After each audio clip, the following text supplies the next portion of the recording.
ॐ स्थापकाय च धर्मस्य सर्वधर्मस्वरूपिणे अवतारवरिष्ठाय रामकृष्णाय ते नमः। जननीं शारदां देवीं रामकृष्णं जगद्गुरुं पादपद्मे तयो श्रुत्वा प्रणमामि मुहुर्मुहुः। नमः श्रीयतिराजाय विवेकानन्दसूरये सच्चित्सुखस्वरूपाय स्वामिने तापहारिणे। Swami Samachittanandaji, the president of Ramakrishna Mission Singapore, Swami Sampujyanandaji Maharaj, who was with me together in Advaita Ashram, Kolkata, which was started by Swami Vivekananda way back in 1899. So I had the pleasure of working with him together for some time. Swami Sampujyanandaji, another Swamiji, Gurudat Shinai, Vivekananda Seva Sangh, managing committee members, devotees, ladies and gentlemen. I deem it a great honor for being invited to participate in this historic occasion when Swami Vivekananda gave this historic lecture in 1893, when he was hardly 30 years old. As you have heard, I started my journey on 27th of August to Australia. We are running there 6 centers: Perth, Adelaide, Melbourne, Brisbane, Sydney, and Canberra. So after inspecting all those centers, then I came here yesterday evening. So Swami Samachittanandaji, he told me that since you are passing through Singapore, you should participate in this particular function. So I am thankful to him.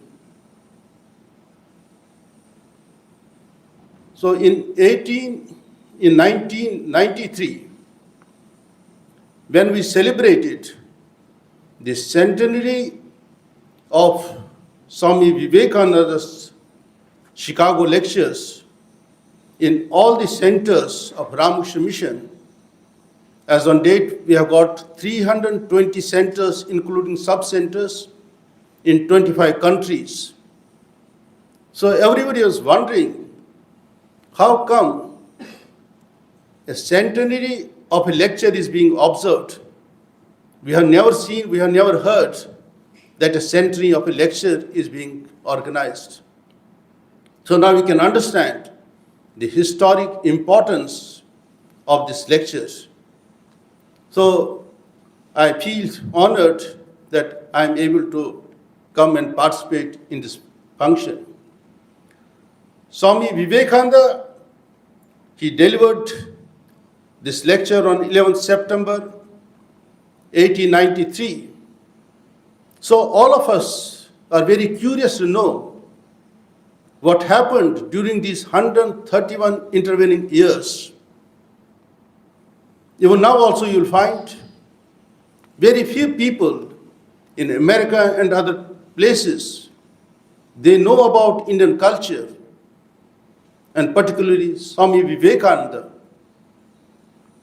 And so what role he had in this Chicago addresses. Now so many years have passed. Swami Vivekananda was born in 1863. He lived for a very brief time, hardly 39 years, 5 months and 24 days. And during this period, only 10 active years he lived. So within these 10 active years of his public life, he spent about 4 years in United States of America and maybe 1 year in London also. So within this short time, he had to work very hard. He was alone. He had no money, no place to stay. And he was traveling from one end of America to the other end. So many times he crisscrossed the whole country and went several times to London also. So what work he has done during this time, and then what happened afterwards. He was a great patriot. Anybody could have discouraged him from taking this action of going to America. He could have devoted for the betterment of his own country. But Swami Vivekananda significantly told in 1896 that my work has just begun. He told in 1896, my work has just begun. And after 6 years, that is in 1902, he passed away. So, was everything lost? Did everything come to an end? No. He invited his brother disciple Swami Abhedananda to London, and then he continued for another 25 years. He preached Vedanta, Gita and other Upanishads in London and particularly in America, long 25 years. And he has left a rich corpus of literature which is scattered in 11 volumes that is available, complete works of Swami Abhedananda in 11 volumes. Then Swami Vivekananda called his another disciple, Swami Shardananda. Then he called Swami Trigunatitananda and Swami Turiyananda. So 4 of his brother disciples he invited to London and America to preach this Vedanta, the highest Vedanta teachings. He preached himself after the completion of Chicago addresses. Then he started giving lectures on Karma Yoga. He hired one hall in New York, and then morning he used to address beginners, and in the afternoon, this one, a higher group. So he started giving lectures on Karma Yoga. Then afterwards, he gave the highest principles of Vedanta in London and in New York. And this is what we get, that Jnana Yoga lectures. It is worth reading. It is a rich legacy that he has left behind us. And then he gave lectures on Bhakti Yoga also. Then he started translating Patanjali Yoga Sutra. Now you see, there is a craze for yoga. This yoga was translated, sutra, by Maharshi Patanjali, way back, say about 2,500 years ago. Now Swami Vivekananda started translating that book, but he found it is quite odious, so he started dictating to Ellen Waldo. Then he revised himself, and now that Raj Yoga is also available. And then many other lectures he gave in America, London, and in India also, nationalistic lectures, particularly in India he gave. So, rich literature he has left behind us. And in another place he says, in America, I have raised only 1 or 2 waves. The time will come when we have to raise tidal waves, and whole society we have to turn upside down, and a new civilization will start. So this was his vision.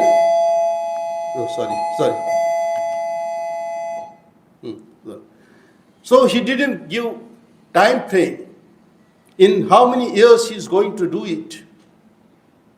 And in another place he says, I will deem it fit, if necessary, to cast off this body like a worn out garment, but I will not cease working.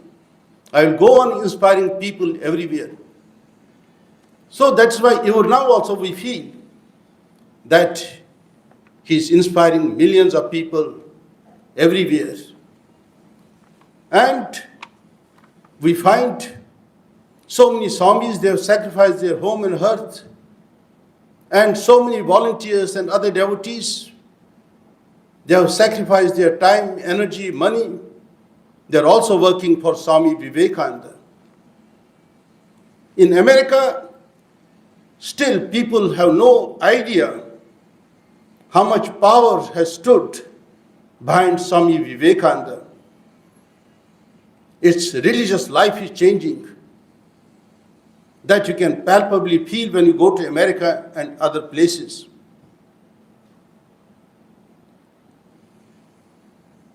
So Swami Vivekananda took so much risk, and he was alone. And now you find there's craze for yoga. You go to Europe, you go to America, so many yoga camps are everywhere, in railway stations, at airports, and then so many camps are held here and there. So there is great craze is there. One investigative journalist, Anne Louise Burke, she writes one article in New York Times that this yoga has become a 6 billion industry now. Many people, say about 16 million supple spandex-clad yoginis are doing yogasanas. They are using yoga mats, they are using rosaries, and it has become a big industry. Slowly it is changing the entire religious scenario everywhere. Swami Vivekananda did not care for name or fame. He wrote one letter to Swami Ramakrishna that I want to be a voice without form. I don't care for name and fame. In my life, I have never done, and in future also I won't do it. So that's why even now also Swami Vivekananda, in his subtle form, is working even now also. So the voice that rang in 1893 continues to inspire people everywhere and is transforming American society. Today, many people in America, they respond to that voice. So let us not preach principles, so truth will come on its own. So now in America, say about 33 crore people are living there, and Hindus are only 1%, 33 lakhs. Yet they have become a very influential people. 15 years back, in Newsweek, one author, Lisa Miller, she wrote one article in this magazine, Newsweek, which is very popular and mostly read by people there. So when they got up from their sleep, they found one cover story. All have become Hindus in America. So everybody was surprised, how come we have become Hindus? And this lady, Lisa Miller, she says that 63% they self-identify with Christianity. So during Swami Vivekananda's time, about 99% people were Christians. Now see how much it has come down. People were so orthodox. Nobody could utter even one word against Christianity. That's why Robert Ingersoll, he was a great American lawyer. Then he was agnostic orator. He told Swami Vivekananda, had you come about 50 years ago, you would have been stoned to death. See, now you see how much transformation has taken place in American society. People are ready to accept new ideas. And in this age of memetics, it's a new science. Self-propagating ideas are being spread everywhere through WhatsApp, Twitter, and Facebook. Any good idea, they are spreading very fast. And even when this Parliament of Religion was organized, 10,000 invitation letters were sent everywhere throughout the world. Many people, they criticize us that religion is one. How come that you are organizing a Parliament of Religions? Archbishop of Canterbury, he refused to participate. He told religion is one and that is Christianity. So there can be no Parliament of Religions. Presbyterian Church, they also did not participate in Parliament of Religions. Nobody was ready. In Christianity, if you have to attain God, then you have to come through Father only. There is no other way.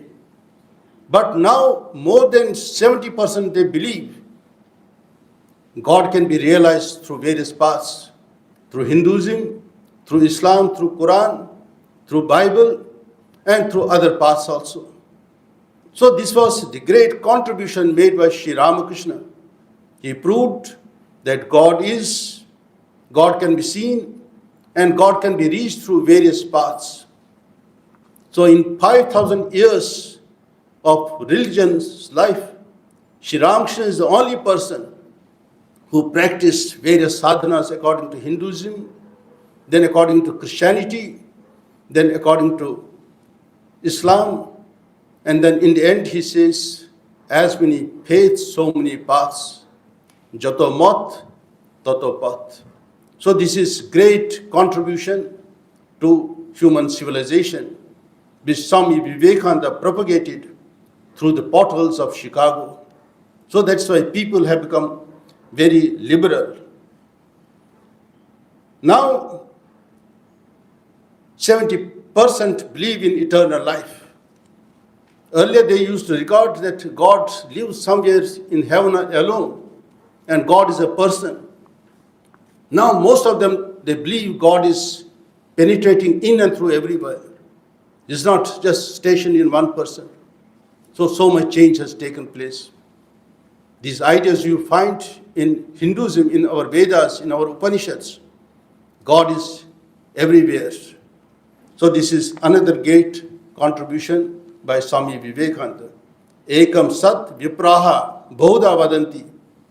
Truth is one, but saints, sages, they call it by various names. So other religions, they are also becoming flexible, liberal. They are accepting these views of Hinduism. Then earlier, in reincarnation, only Hindus, Sikhs, then Jains, and Buddhists only believe reincarnation theory. Now Christians and other religions, they have also started believing in reincarnation. Suppose two twins are there, same mother, parents are there, but you see how differently they grow. One boy, he may become a saint, and another may become an idiot. One, just you tell him once and he remembers and he will tell you everything.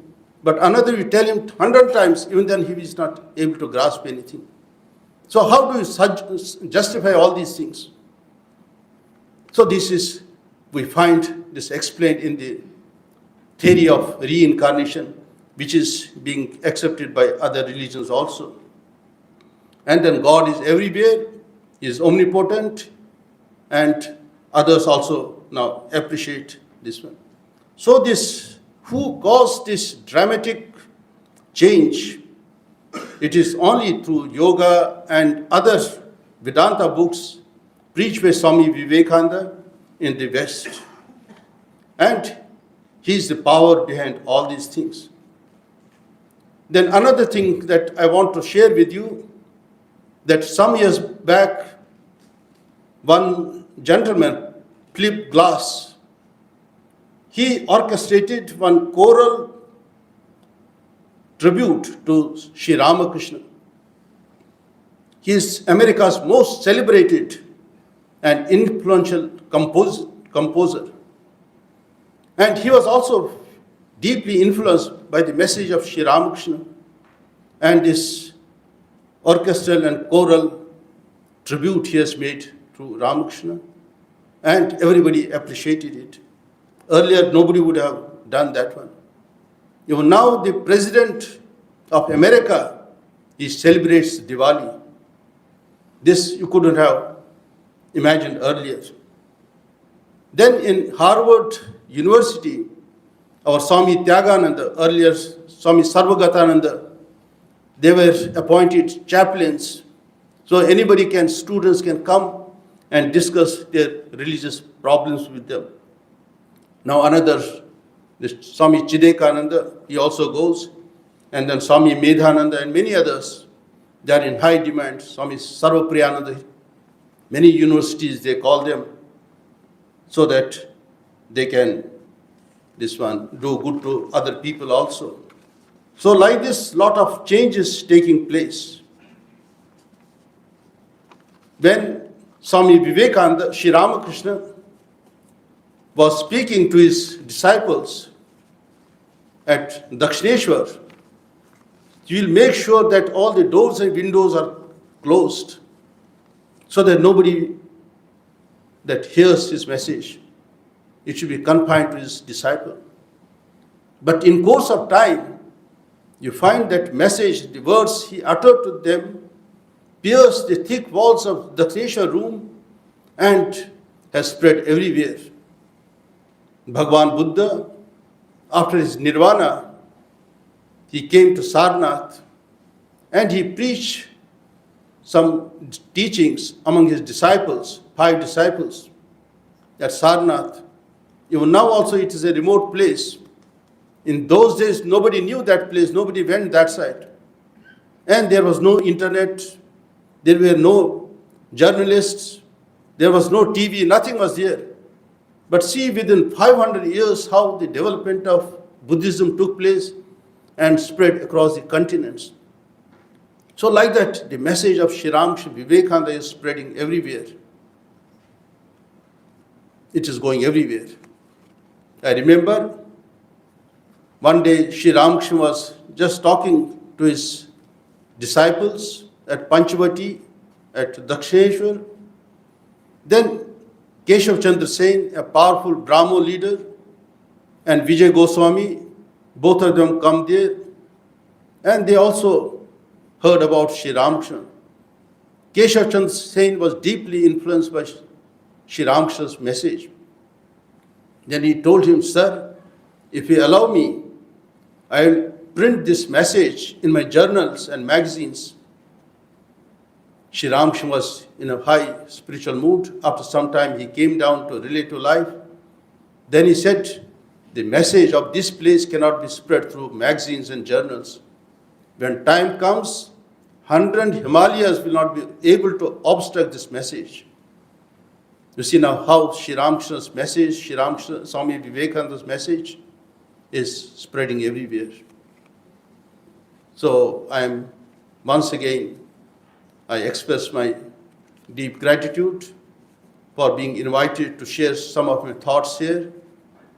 And I am sure that you will study thoroughly the message of Swami Vivekananda, share it with your friends, relatives, and others, and fulfill the dream of Swami Vivekananda, that whole new civilization we have to bring into being.